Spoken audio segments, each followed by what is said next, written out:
රූපාවචර බ්‍රහ්ම ලෝක 16යි අරූපී බ්‍රහ්ම තල 4යි දිව්‍ය ලෝක 6යි සතර අපායයි මනුස්ස ලෝකයයි. මේ තල 31ම පිහිටලා තියෙන්නේ හිරු සඳුගේ ආලෝකයේ විහිදෙන පරාසය තුල කියලා.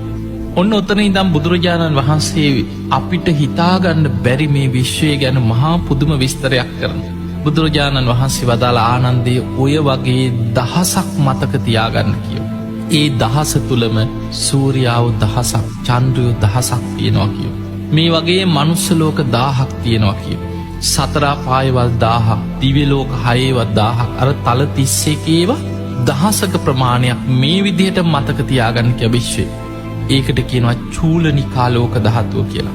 ඊළඟට බුදුරජාණන් වහන්සේ වදාළ ආනන්දය ඔය චූලනිකා ලෝක ධාතුව ගුණ කරන්න කිව දස දහස. ඒ කියන්නේ ඒ වගේම දස දහස්ක ප්‍රමාණයක් එක වැඩි කරනවා එකතු කරනනේ ගුණ කරන්න කිය. ඒකට කියනවා දිවි සහස්ත්‍රී ලෝක ධාතුව.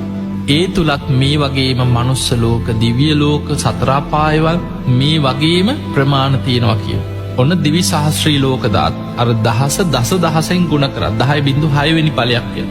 ඊළඟට බුදුරජාණන් වහන්සේ වදාළ ආනන්දය ඒ දිවි සහස්ත්‍රී ලෝක ධාතුවත් ගුණ කරන්න තවත් දස දහසකි වැඩිකරපුහම ඒ තමයිකිව ත්‍රහි සහස්සී ලෝක ධාතුව.